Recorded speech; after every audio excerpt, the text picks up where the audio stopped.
L'émir Abdelkadir el-Jazairi, tome 5, halte 187. Ne me contiennent ni ma terre, ni mon ciel, alors que me contient le cœur de mon serviteur ayant la foi. Un enseignement seigneurial nous apprend « Ne me contiennent ni ma terre, ni mon ciel, alors que me contient le cœur de mon serviteur ayant la foi, modeste et innocent. » Les compilateurs de traditions considèrent cet enseignement comme un faux sans fondement. Malgré cela, les autorités d'entre les initiés et ceux qui ont réalisé la vérité le consignent dans leurs ouvrages et y trouvent un fondement à beaucoup de questions relatives à leurs intuitions. Voilà ce que je dis à ce sujet. Le pronom « me » dans « ne me contienne » fait allusion à l'essence absolue, chose qui est le fondement des noms et attributs divins. Le Très-Haut dénie à la terre et au ciel la possibilité de le contenir, car ils n'en ont pas la capacité. Ils ne peuvent en effet révéler tous les noms divins, mais il nous informe que son serviteur ayant la foi le contient, qu'il peut révéler tous les noms, et qu'il a même la capacité de le révéler de manière absolue. Celui qui a la foi, le fidèle, est le fidèle parfait, le fidèle par excellence, comme l'indique la détermination de ce mot par l'article défini. Il ne peut s'agir que de l'homme véritable qui contient Dieu en parvenant au degré où il échappe aux qualités et attributs divins. Quand je dis qu'il échappe, cela veut dire qu'il n'est pas dominé par un nom divin particulier et soumis à l'autorité d'une qualité divine spécifique. Au contraire, il manifeste tous les noms divins en même temps, ainsi qu'il est établi pour quiconque est son support de manifestation, car il est le tout même et le tout en lui. On demanda à Abu Yazid el-Bistami « Comment vas-tu ce matin ?» Et il répondit « Demander comment, c'est s'enquérir d'une qualification, alors que moi je n'ai pas de qualification, de telle sorte qu'il n'y a plus pour moi ni soir ni matin. »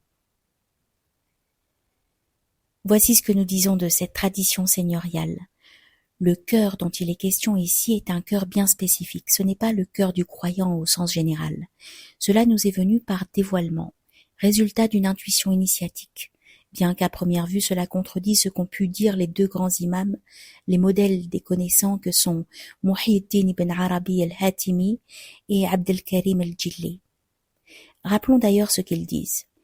Muhyiddin, le maître des gens de réalisation, déclare à la fin du chapitre des Fusus al-Hikam, consacré au chaton mohammedien, que la divinité des croyances dogmatiques subit les définitions limitatives.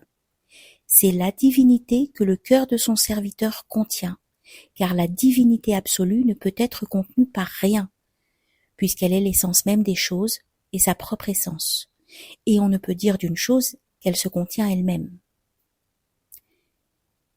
Il entend par là que pour celui qui a lié son cœur à une conviction dogmatique et qui pense que son Dieu est comme ceci et pas comme cela, son Dieu apparaît comme exclusif et limité, car l'i'tiqad, la croyance dogmatique, renvoie en effet aux notions de aqd et de abt, nœud, dépendance. Ainsi, le croyant en un dogme est lié par sa propre croyance, et l'objet de sa croyance se trouve lié au contenu du dogme auquel ce croyant adhère. C'est là l'état de la généralité des êtres créés qui ne connaissent de la divinité que ce qui s'en dévoile à eux des noms divins. Elle ne se dévoile par l'ensemble des noms que pour le calife d'entre les fils d'Adam. C'est ce calife qui prit en charge le dépôt de confiance que ne prirent en charge ni les cieux ni la terre, et c'est son cœur qui contient Dieu. La phrase d'Ibn Arabi, interprétant cette tradition et expliquant que c'est le Dieu des dogmes que le cœur du serviteur croyant contient, présente une difficulté. Si le Dieu dont il est question dans cet enseignement spirituel était le Dieu des croyances dogmatiques, exclusif et limité, la terre et les cieux pourrait le contenir. Tous deux, en effet, ont une croyance liée à la théophanie propre qu'ils obtiennent comme toutes les créatures. On pourrait dire ainsi pour celui qui a une croyance exclusive en la transcendance ou en l'immanence, ou celui qui n'a pas obtenu la théophanie de tous les noms divins et n'est pas parvenu à l'essence absolue, que son cœur contient Dieu, bien que celui qui n'est pas parvenu au degré de la perfection ne contienne que certains noms de Dieu, le vrai. Lorsqu'Ibn Arabi dit « Car la divinité absolue ne peut être contenue par rien, puisqu'elle est l'essence même des choses et sa propre essence, et on ne peut dire d'une chose qu'elle se contient elle-même. » On peut répondre que le cœur du connaissant parfaitement réalisé, parvenu au but, devient l'essence même de ce qu'il connaît, l'essence de ce qu'il a réalisé, bien que subsiste la distinction entre la divinité et son sujet, entre Seigneur et serviteur. C'est ce que l'on exprime dans l'enseignement spirituel précité par la notion de contenance.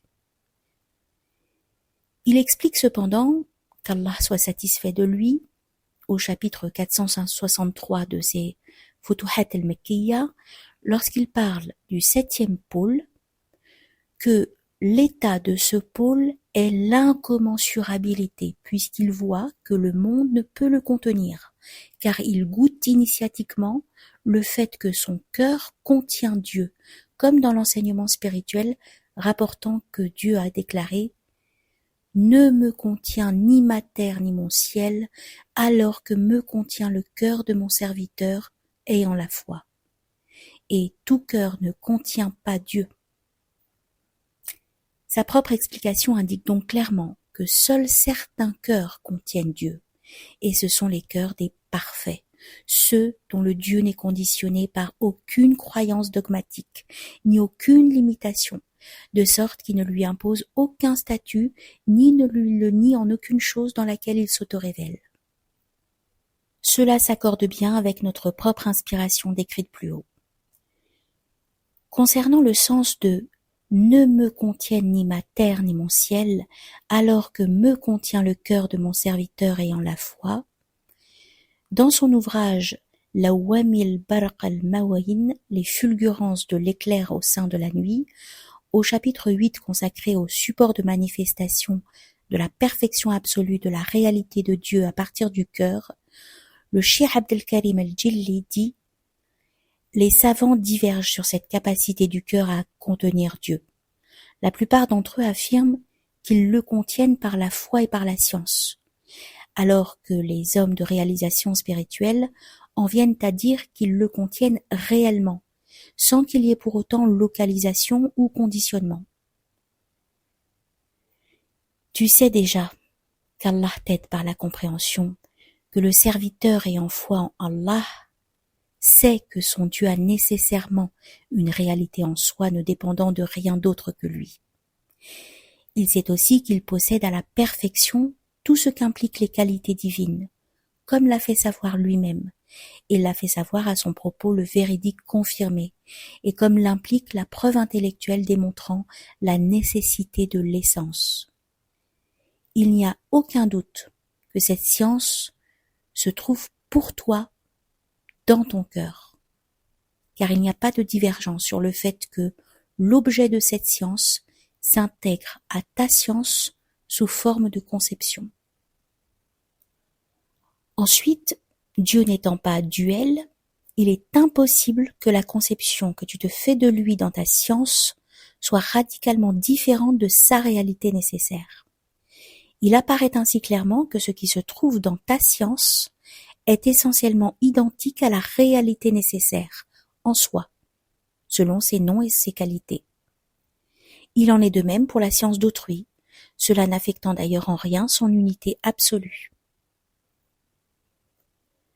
Cependant, lorsqu'El-Jilli parle de la perfection absolue de la réalité de Dieu à partir du cœur, il va bien dans le sens de ce que nous disons, car la plupart des cœurs n'ont pas cette perfection absolue, perfection qui, en même temps, appartient à Dieu. Ils ont plutôt une perfection limitée par leur conception dogmatique de la perfection, et rien d'autre. De même, au début de son ouvrage, il dit « Je mentionne dans ce livre certains degrés saints que contiennent les cœurs mohammediens en rapport avec leur engagement dans le degré de la confirmation. Lors de leur ascension dans les traces de Mohammed, alayhi salatu wassalam, agrippés à ce qu'ils savent de son enseignement spirituel. Il est patent par cette déclaration que seuls les cœurs mohammediens peuvent contenir Dieu, et pas n'importe quel cœur.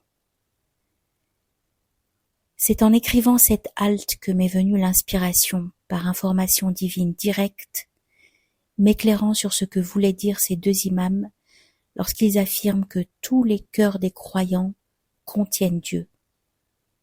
Et louange à Allah, le Seigneur des mondes.